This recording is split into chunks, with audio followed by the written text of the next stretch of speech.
नमस्कार दोस्तों, मैं राघवन सोलंकी तक्षशिला बुंदेलखंड में एक बार फिर आपका स्वागत करता हूं। आज अपना प्रमुख टॉपिक है विज्ञान से। जो आपके विज्ञान के प्रमुख टॉपिक रेलवे हो गया, जैसे आपके एनटीपीसी हो गए, रेलवे के जितने भी एग्ज़ाम हैं ज़्यादातर उसमें बहुत ज़्यादा विज्ञान के तीनों वैज्ञानिक क्वेश्चन पूछे जाते हैं। तो ये जो ज़्यादातर पूछे जाते हैं ये वीडियो है, और जो आप कमेंट करना इसके बाद जो भी आपको बना देंगे, जो भी आपको कमज़ोर लगता है जो भी टॉपिक। तो जो भी अभ्यर्थी हमारे चैनल पर पहली बार जुड़ रहे हैं, इसको हमारे चैनल को सब्सक्राइब जरूर कर लें, लाइक करें और इस वीडियो को अपने मित्रों को शेयर कर दें। जो आपकी एनटीपीसी, रेलवे, ग्रुप डी या RPF, SI, RPF constable, technician, ये लोको पायलट, बहुत सारी नौकरियां आ रही हैं। किसी के फॉर्म डल रहे हैं, किसी के डल चुके हैं। तो यहाँ से भर भर के विज्ञान पूछा जाता है। विज्ञान के क्वेश्चन आते हैं लगभग 35 से लेके 30 क्वेश्चन तो आना पक्का है। तो आइए चलते हैं। आज यहाँ पर क्या है, कृषि के विशिष्ट प्रकार। तो कौन कौन से कृषि के लिए क्या नाम दिया जाता है। जैसे अंगूरों के उत्पादन के लिए विटीकल्चर कहा जाता है। तो ये विस्तार से बताएं कि इसमें जो आपके 15-20 हैं यहाँ से रिपीट हो के कई बार पूछे जाते हैं।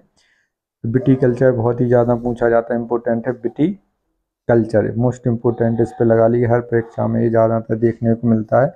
तो अंगूरों का उत्पादन, इसमें क्या हो जाएगा, विटीकल्चर। अंगूरों का उत्पादन, जहाँ पर अंगूरों की खेती की जाती है, जिन खेतों में अंगूरों का उत्पादन किया जाता है, उसको विटीकल्चर कहते हैं। इसकी देख रेख, इसकी रख रखाव, कितने किसान इसमें काम करेंगे, तो इसको क्या कहते हैं, विटीकल्चर। पिसीकल्चर किसको कहते हैं, मत्स्य पालन का अध्ययन। मत्स्य से समझे मछली पालन, इसको मछली पालन भी आपको लिख के आ सकता है। मत्स्य ये तत्सम शब्द है मछली का, आप लोगों ने हिंदी पढ़ी होगी, तो इसमें मत्स्य मछली का आपका तत्सम रूप माना जाता है। तो इसमें मछली भी, मत्स्य की जगह मछली भी आपका लिख के आ जा सकता है। पिसीकल्चर। सेरीकल्चर, रेशम उत्पादन। सेरी, इसमें रेशम की कीट जो पाले जाते हैं, फिर उनको सुखाकर फिर उससे जो रेशम प्राप्त होती है उनको फिर गर्म करके रेशम प्राप्त किया जाता है। सेरीकल्चर रेशम उत्पादन, विटीकल्चर अंगूर उत्पादन, और पिसीकल्चर मछली उत्पादन। जैसे मछली जब बनाते हैं तो पिसीकल्चर मतलब मसाला पीसना पड़ता है, तो इससे हो जाएगा पिसीकल्चर। विटीकल्चर अंगूरों का अध्ययन क्या होता है, विटीकल्चर। और जो छोटे छोटे बच्चे होते हैं, बेटियां होती हैं, तो विटीकल्चर भी क्या, अंगूर मांगती हैं, तो इससे क्या हो जाएगा, अंगूरों की खेती। सेरीकल्चर रेशम उत्पादन। शैली जो सिल्क या जो कपड़े होते हैं चमकदार, शैली मतलब चमकना, तो रेशम के उत्पादन, तो रेशम भी चमकती है, तो सिल्की सिल्की बाल, रेशम की तरह बाल हो जाएंगे। तो शैली से क्या हो जाएंगे, सेरीकल्चर से रेशम उत्पादन हो जाएंगे। आगे चलते हैं। हार्टिकल्चर। हार्टिकल्चर, ये भी इसमें कन्फ्यूज होते हैं हार्टिकल्चर और विटीकल्चर में। तो हार्टिकल्चर में बिल्कुल भी कन्फ्यूज नहीं होना है। यहाँ फलों, फूलों एवं सब्जियों का उत्पादन किया जाता है। किसका, हार्टिकल्चर। विटीकल्चर से अपने अंगूरों का उत्पादन, सेरीकल्चर से रेशम उत्पादन, और यहाँ पर पिसीकल्चर से मत्स्य उत्पादन या मछली उत्पादन। और हार्टिकल्चर से क्या हो जाएगा, फलों फूलों व सब्जियों का उत्पादन। एक ही बगीचे में आपके फूल लगे हों, फल लगे हों, और सब्जियाँ, जो हरी सब्जियाँ आपकी लगी होती हैं, उनको हार्टिकल्चर कहते हैं। एपीकल्चर। एपीकल्चर से क्या आ जाता है, शहद उत्पादन या मधुमक्खी पालन। शहद उत्पादन या मधुमक्खी पालन। तो शहद उत्पादन कहाँ किया जाता है, जहाँ मधुमक्खी पाली जाती है। मधुमक्खी के जो छत्ते लगाए जाते हैं, उन्हीं के द्वारा आपके शहद उत्पादन किए जाता है। और इसको एपीकल्चर। तो शहद कैसी लगती है, एमी। एमी मतलब अच्छी लगती है। जो आजकल के नए बच्चे हैं वो क्या कहते हैं, एमी है कोई चीज़ बहुत अच्छी है। तो शहद कैसी कैसी लगती है, एमी। तो एपी से क्या हो जाएगा, एमी। तो एपी हो जाएगा शहद उत्पादन के लिए। तो ऐसी कोई अपनी ट्रैक बना ली जिससे आपको एक कोड वर्ड याद रहे, जिससे आपको जल्दी समझ में आ जाए। तो एपी, तो शहद कैसी लगती है, एमी, तो एपी कल्चर हो जाएगा। आगे चलते हैं। सेल्वी कल्चर, वनों का संरक्षण एवं संवर्धन। वनों का जो कटाव को रोकना, उनके जो वन की विस्तार करना, उनका संरक्षण करना, उनकी सुरक्षा करना, तो हो जाएगा सेल्वी कल्चर। फ्लोरिकल्चर फूलों की कृषि। फ्लोवर माने होता है फूल, और फ्लोरिकल्चर मतलब फूलों की कृषि हो जाएगी। अरबी कल्चर क्या हो जाएगा? अरबरी कल्चर वृक्षों तथा झाड़ियों की कृषि। जैसे आपकी कोई ऐसे वृक्ष होते हैं जो झाड़ीदार होते हैं या छोटे छोटे वृक्ष होते हैं, तो उनकी खेती, जैसे आपके कहीं बड़े बड़े होटलों में या बड़े बड़े जो रेस्टोरेंट होते हैं उनके आगे जो झाड़ियाँ टाइप की, जो बड़े बड़े बगीचों में झाड़ियाँ टाइप की जो छोटे छोटे वृक्ष लगाए जाते हैं, उनका अध्ययन किया जाता है कि कितने पानी में होगी, कौन सी मिट्टी में होगी, कितने दिन में ये पूर्ण हो जाएंगे, उनकी उम्र क्या रहती है। तो ये सब इनका अध्ययन किया जाता है वृक्षों तथा झाड़ियों की कृषि। मैरी कल्चर समुद्री जीवों का अध्ययन। मैरी कल्चर क्या हो जाएगा? मैरी कल्चर, मैं अभी समुद्र में जाऊंगी तो मैरी कल्चर से समुद्री जीव का संवर्धन मतलब उनका रख रखाव करना, उनकी देख रेख करना, या इसमें समुद्र में कोई ऐसा अपशिष्ट ना पहुंचाना जिससे उनको हानि हो। आगे चलते और एग्रीकल्चर जमीन पर फैलने वाली सब्जियों की कृषि। जो जमीन पर आपने देखा होगा, जैसे तरबूज कहीं पर लगा है तो ऐसे ऐसे बॉल फैल जाती है, तो उसमें खेती होती है, यहाँ पर लग जाते हैं। और जैसे कोई बलदार बलें होती हैं ना कोई कोई उसमें खेती में, तो ऐसे चारों तरफ जैसे आपकी तरबूज है, खरबूज है, ये सब ऐसे फैल जाते हैं खेत में और जगह जगह ऐसे फल जाते हैं। तो ऑर्गेनिकल्चर जो जमीन पर फैलने वाली कृषि की सब्जी हो जाएगी। आगे चलते हैं ओलिवी कल्चर, जैतून की खेती क्या हो जाएगी? जैतून की खेती। और इसमें और भी आपके दिए गए हैं यहाँ पर, ये मोस्ट इम्पोर्टेंट है, अगला आ जाता है। इसमें कौन सा आ जाता है? प्रमुख अम्लों के प्राकृतिक स्रोत। जो विज्ञान की भाषा में या जो प्राकृतिक रूप से अम्ल प्राप्त किए जाते हैं उनका स्रोत क्या होता है, तो आइए देख लेते हैं। ये साइड अम्ल हैं और ये प्राकृतिक स्रोत। फार्मिक अम्ल कहाँ? लाल चींटियाँ व बिच्छू के डंक में। ये बहुत इंपॉर्टेंट पूछा जाता है कि फार्मिक अम्ल, जो लाल चींटी बहुत छोटी मात्रा में होती हैं, वे काटती हैं तो ऐसे लगता है कि आग किसी ने रख दी। तो फार्मिक एसिड बहुत ज़्यादा आग की तरह होता है। फायर माने क्या होता है? आग। तो आग की तरह बहुत ज़्यादा एकाएक ऐसे लगता है जैसे किसी ने आग से जला दिया हो। तो फायर माने आग और फार्मिक एसिड माने लाल चींटियों और बिच्छू के डंक में। बिच्छू को किसी ने काटा हो तो बिल्कुल ऐसे लगता है जैसे आग बिल्कुल एकाएक लगा दी गई हो। साइट्रिक अम्ल खट्टे फलों और नींबू संतरा में, जितने भी खट्टे फल हैं उनमें साइट्रिक अम्ल पाया जाता है। खट्टे फलों, नींबू और संतरा। संतरा से हो जाएगा साइट्रिक, मतलब संतरा कैसा होता है? खट्टा, तो नींबू भी खट्टा हो जाएगा। खट्टे फलों और जितने नींबू हो गए, आपके करौंदा हो गया, जितने भी आपके खट्टे फल हैं, कच्चा आम हो गया, तो इसमें साइट्रिक अम्ल पाया जाता है। इसके बाद आगे चलते हैं।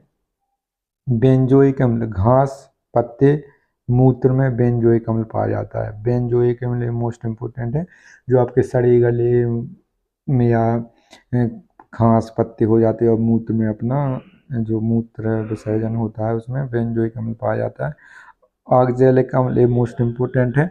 सारिल का वृक्ष और टमाटर में आपके ऑक्जेलिक अम्ल पाया जाता है। कैल्शियम ऑक्जेलिक, इसमें क्या है? ऑक्जेलिक अम्ल टमाटर में पाया जाता है। कैल्शियम ऑक्जेलिक अम्ल की जो अपने किडनी में या आपके पित्त रस में जो पथरी पड़ जाती है वो इसी के कारण बनती है। कैल्शियम ऑक्जेलिक अम्ल के कारण कैल्शियम अपने अंदर मिल जाता है। ऑक्जेलिक अम्ल टमाटर के द्वारा, सारे के वृक्ष के द्वारा खाते हैं तो उसमें आपके किडनी या आपके पित्तरस में जो क्या होता है उसमें पथरी बन जाती है, तो टमाटर उसमें खाने को बंद किए जाते हैं पथरी में, इसी वजह से। एसिटिक अम्ल क्या हो जाएगा? फलों के रसों और सिरका में। तो सिरका आप लोगों ने देखा होगा, जो गन्ने का रस के द्वारा बनता है। सिरका फलों के रसों में ही प्राप्त होता है। सिरका मतलब जो गन्ने का रस होता है उसमें फलों के रसों में भी सिरका अम्ल पाया जाता है। नाइट्रिक अम्ल सिरका वाला पूछा जाता है और आपका नाइट्रिक अम्ल वाला, और जो आपके खट्टे सिट्रिक अम्ल पूछा जाता है ये वाला। नाइट्रिक अम्ल फिटकरी व सोरा में हो जाए। सल्फ्यूरिक अम्ल हरा कसीम में। टार्टरिक अम्ल इमली तथा अंगूर में, खट्टे पदार्थों में टार्टरिक अम्ल पाया जाता है। टार्टरिक अम्ल ज़्यादातर जो आपका पानी पूरी का जो आपका पानी बनाया जाता है इसमें टार्टरिक अम्ल का प्रयोग किया जाता है जिससे वो खट्टा हो जाए। लैक्टिक अम्ल दूध में पाया जाता है, ये भी मोस्ट इम्पोर्टेंट है। लैक्टिक अम्ल दूध में पाया जाता है। जो सबसे ज़्यादा लैक्टिक अम्ल मनुष्य के दूध में पाया जाता है। जो स्त्री दूध अपने पुत्र को पिलाती है उसमें दूध की लैक्टिक अम्ल की मात्रा अधिक होती है। अमीनो अम्ल प्रोटीन से प्राप्त किए जाते हैं। अमीनो अम्ल किससे? प्रोटीन से प्राप्त किए जाते हैं। 20 प्रकार के अमीनो अम्ल होते हैं और इसमें 10 अमीनो अम्ल बाहर से प्राप्त किए जाते हैं और 10 अमीनो अम्ल अपने अंदर अपने आप प्राप्त हो जाते हैं। हाइड्रोक्लोरिक अम्ल पाचन रस में प्राप्त होता है। हाइड्रोक्लोरिक अम्ल कहाँ प्राप्त होता है? पाचन रस में, जिसकी वजह से हड्डियाँ जो मुर्गा है या मछली की इसकी हड्डियाँ या कांटे अंदर चले जाते हैं तो हाइड्रोक्लोरिक अम्ल पचाने में इनको सहायता करता है। मैलिक अम्ल कच्चे सेब या फल में। मैलिक अम्ल कच्चे सेब में। टैनिक अम्ल चाय में। टैनिक अम्ल कहाँ में? चाय। यूरिक अम्ल मूत्र में पाया जाता है। यूरिक अम्ल ध्यान रखना है मूत्र में हो जाएगा। तो ये मोस्ट इम्पोर्टेंट है, इसको जहाँ कहीं भी नोट बना रहे हैं इसको ज़रूर लिख लें, ठीक है। और अपने नोट्स में इसको 2-3 बार रिवीजन जरूर कहते रहें ताकि आपको आसानी से याद हो सके, क्योंकि यहीं पर बार बार पूछे जाते हैं। कन्फ्यूजन यहाँ पर ज़्यादा बना रहता है अभ्यर्थियों के बीच के कौन सा अम्ल किस में पाया जाता है। तो आप कम पढ़ेंगे तो कन्फ्यूजन तो होगा। तो इसको 2-3 बार ऐसे कोई ट्रिक से याद कर लें या 2-3 बार आप रिवीजन करें बार बार तो आराम से याद हो जाएगा। विभिन्न यंत्रों में ऊर्जा का रूपांतर। यंत्र और ऊर्जा का रूपांतरण किसमें होता है? डायनमो यांत्रिक ऊर्जा को विद्युत ऊर्जा में। यांत्रिक ऊर्जा है, जनरेटर में डायनमो लगाते हैं तो उसमें यांत्रिक ऊर्जा उत्पन्न होती है, तो यांत्रिक ऊर्जा विद्युत ऊर्जा में परिवर्तित हो जाती है। डायनमो जनरेटर या इंजन में लगाकर उसको बनाया जाता है। विद्युत मोटर विद्युत ऊर्जा को यांत्रिक ऊर्जा। विद्युत मोटर से मोटर चलेगी, विद्युत मोटर विद्युत ऊर्जा को यांत्रिक, उससे पानी चलो या कोई काम कर लो या उसमें पानी लगा लो खेतों में या कहीं भी, या मोटर से अन्य काम कर सकते हैं। ड्रिल में भी इसका प्रयोग हो जाए। मोमबत्ती रासायनिक ऊर्जा को प्रकाश ऊर्जा में। रासायनिक ऊर्जा मतलब इसको बनाया जाता है रासायनिक केमिकल मिला के वही प्रकाश ऊर्जा और ऊष्मा ऊर्जा देती है, ठीक है। प्रकाश भी देती है, ऊष्मा मतलब उजेला भी देती है। सेल हो जाए रासायनिक ऊर्जा को विद्युत ऊर्जा में। और लाउड स्पीकर क्या है? विद्युत ऊर्जा को ध्वनि ऊर्जा में। जो लाउड स्पीकर होता है इसमें विद्युत ऊर्जा ऐसे ऐसे जाती है, ऊपर लाउड स्पीकर लगे रहते हैं ऐसे, जैसे विद्युत ऊर्जा को ध्वनि ऊर्जा में परिवर्तन कर देते हैं। यहाँ तक तार डला रहता है करंट का। इसके बाद माइक्रोफोन हो जाएगा ध्वनि ऊर्जा को विद्युत ऊर्जा में। क्या हो जाएगा? ध्वनि ऊर्जा को विद्युत ऊर्जा में परिवर्तित करता है माइक्रोफोन। आप लोगों ने देखा होगा जिससे कोई नेता बोलता है या कोई भाषण देता है, कोई शिक्षक बोलता है तो वो माइक्रोफोन होता है। वो क्या कहता है? ध्वनि ऊर्जा को विद्युत ऊर्जा में बदलता है। जैसे अपना ये माइक्रोफोन हो गया, जहाँ पर एक नेता खड़ा है बोल रहा है और यहाँ से करंट जाएगा और लाउड स्पीकर में ऐसे, यहाँ तो ये विद्युत ऊर्जा, यहाँ ध्वनि ऊर्जा है, ये विद्युत ऊर्जा में परिवर्तित करके यहाँ फिर से इसको लाउड स्पीकर ध्वनि ऊर्जा में परिवर्तित कर देता है।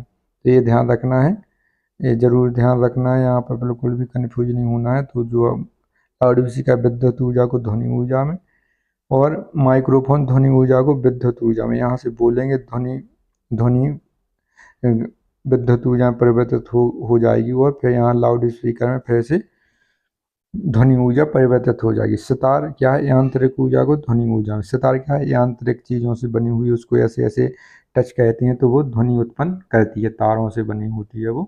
तो मोस्ट चैप्टर था, यहाँ से ध्यान रखना। माइक्रोफोन, डायनमो ये सब हो चुके हैं और यहाँ से बार बार रिपीट होकर क्वेश्चन पूछे जाते हैं।